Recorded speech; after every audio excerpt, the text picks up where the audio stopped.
You set up Claude, you connected your tools, you followed every tutorial, and you're still typing questions into it like it's Google. That's not a setup problem, that's a communication problem, and nobody talks about it. In this video, 3 shifts, each one with a demo. I've lived in South Korea for a while. I can follow a conversation in Korean, pick up the mood, and read the room. But sometimes my wife's friends are all talking, they all laugh, and I almost get the joke. Almost.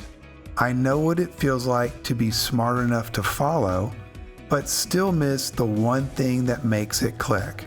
That's exactly where most people are with Claude right now.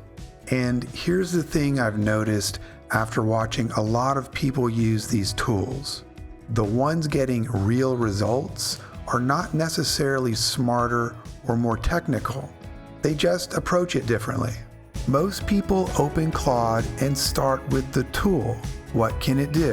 What should I ask it? But the people getting the best results start with the problem. What do I actually need done? Then you can use Claude to do it.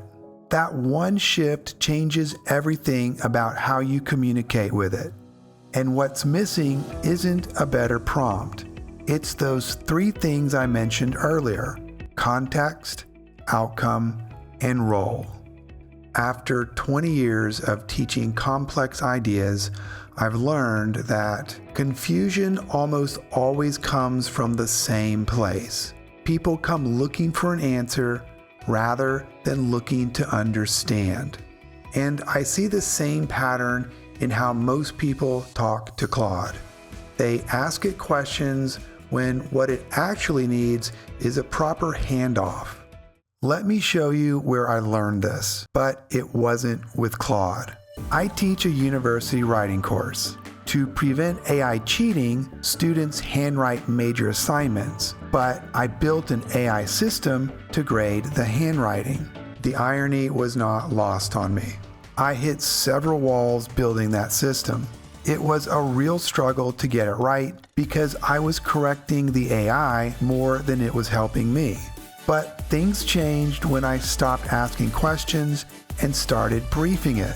Context, constraints, what I actually tried.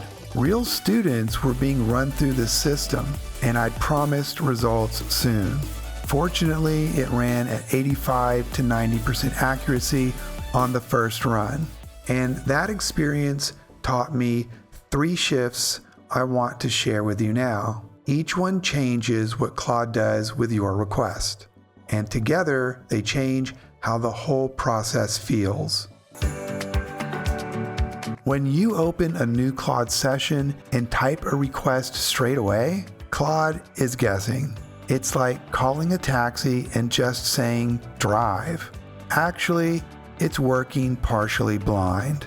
Before you write what you want, ask yourself this: if I handed this task to a capable colleague who I had never worked with before, what would they need to know first? The before, write a follow-up email to a client. The after, I'm a business consultant. I had a call yesterday with a long-term client about renewing their contract. The call went well, but they asked for 2 weeks to confirm the budget. I need a follow-up that's warm, gives them space, but keeps the momentum going. Same task, completely different foundation. Most people describe what they want Claude to produce. Write me a paragraph. Summarize this document. That's describing the format, not the goal. The better version describes what the output needs to do. For example, write me a paragraph that a non-technical senior manager can read in 30 seconds and understand what action they need to take. So, before any request, ask this: what does a good version of this actually do? Answer that and Claude stops guessing.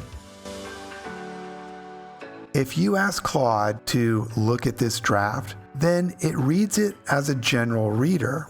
But if you ask it to read this as a skeptical manager who's seen about 100 proposals and is deciding whether this one deserves 10 more minutes, then it reads completely differently. The role is not a character you invent, it's the perspective you actually need. Choose it deliberately. Applying all three together didn't just improve individual outputs. The entire dynamic changed. Let me show you what this looks like when it actually matters. Not a writing task, a real decision.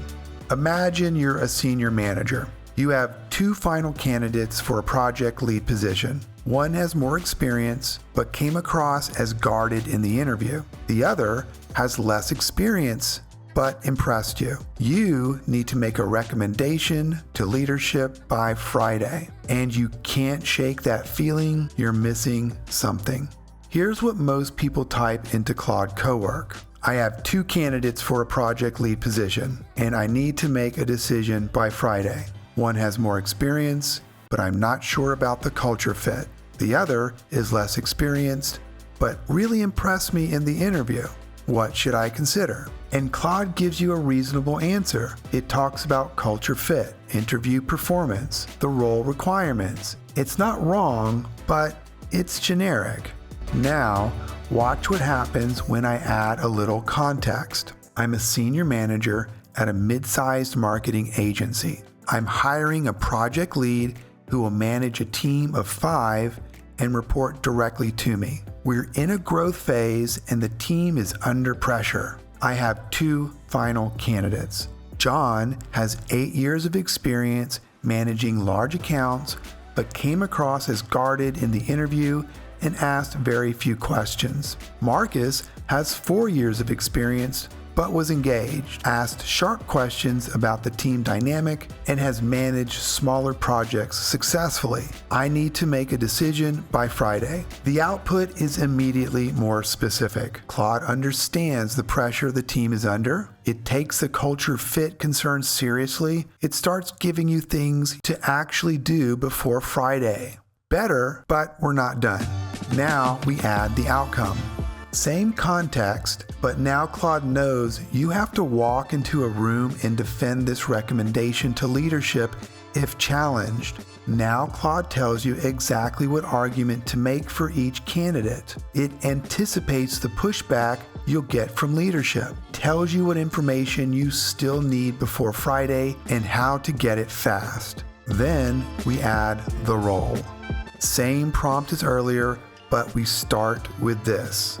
You are a senior talent advisor who has helped executives make hundreds of high-stakes hiring decisions. You know that the most costly mistakes usually come from what people overlook, not what they consider. Claude stops analyzing the candidates and starts analyzing your blind spots. It tells you that the most common mistake in a decision like this is letting interview performance stand in for job performance. It tells you what to ask on the reference calls, and it ends with this. What you're looking for isn't who impressed you more in a room, it's who is more likely to be functioning well 6 months from now when the growth phase is still on and the team has had 2 hard quarters. That's not a search engine answer. That's what a trusted advisor would tell you.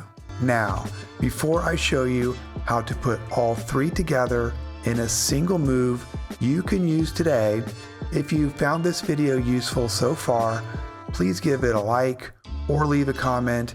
It really does help this channel.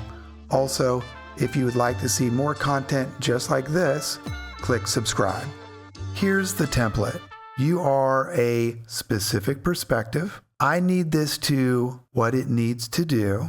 Here's the situation and the specific context that matters. And you can find this in the description below. But imagine how time-consuming and frustrating it can really be to rebuild that context every time. I have a way around that. It's a single file Claude reads automatically at the start of every session. Before you type a word, Claude already knows your role, your priorities, and how you think.